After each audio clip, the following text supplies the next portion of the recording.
জয়শ্রীর রান্নাঘরে আপনাদের স্বাগত। আমি বকফুলের পাতুরি করব। বকফুলের পাতুরির জন্য আমি এখানে এতগুলি বকফুল নিলাম।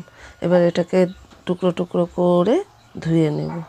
আমি বকফুলগুলোকে ধুয়ে এরকমভাবে ছোট ছোট করে টুকরো করে নিয়েছি। এর জন্য নিয়েছি লঙ্কার গুঁড়ো, শুকনো লঙ্কার গুঁড়ো হাফ স্পুন হলুদ, এখানে 1 স্পুন সরষা, স্বাদ মতন লবণ আর 1 স্পুন সাদা তিল। আপনারা এটা অপশন, চাইলে দিতে পারেন, না দিলেও চলবে। বকফুলের পাতুরি করার জন্য আমি কড়াইতে 2 স্পুনের মতো তেল দিয়ে দিলাম। তেল গরম হয়ে গেছে। এবার এর মধ্যে আমি একটু জিরা সম্বরা দিলাম। জিরাটা আমার বেশ ভাজা ভাজা হয়েছে, একটা সুন্দর গন্ধ ছাড়ছে। তখন আমি ফুলগুলো ওর মধ্যে দিয়ে দিলাম।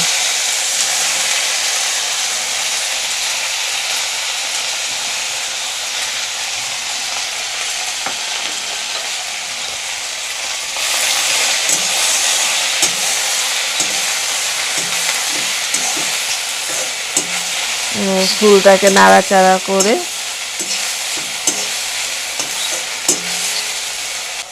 এর মধ্যে এবার আমি দিচ্ছি স্বাদ মতন লবণ,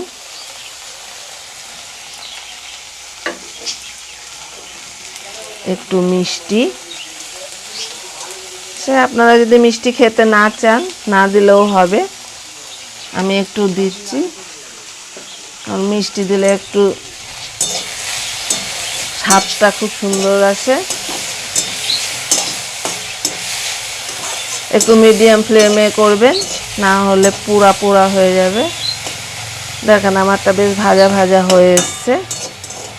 এর মধ্যে আমি এখন দিয়ে দিলাম একটু হলুদের গুঁড়ো,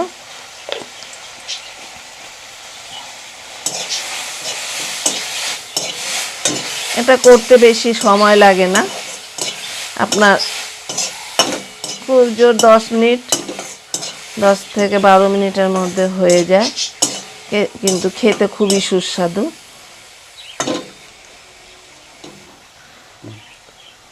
এবার এতে আমি দিয়ে দিলাম তিল আর সরষা বাটা।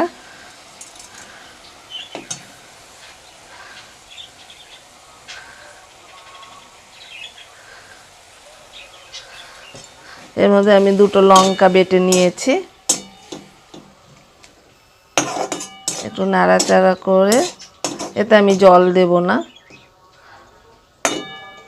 আপনারা চাইলে একটু জল দিলে দিতে পারেন। সুন্দর একটা গন্ধ বেরিয়েছে। আপনারা যদি ভাবেন একটু নারকেলের দুধ দেবেন, দিতে পারেন, সেটা অপশনাল।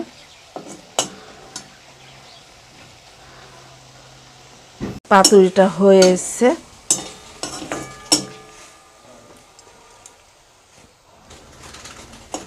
নামানোর আগে একটু সরষের তেলের মধ্যে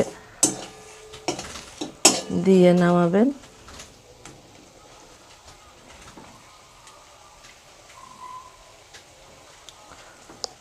পাতুরিটা দেখুন মাখা মাখা বেশ।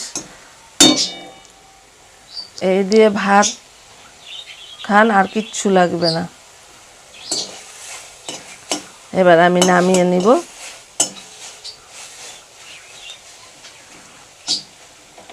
গ্যাস অফ করে দিলাম। এবার আমি নামিয়ে নিচ্ছি।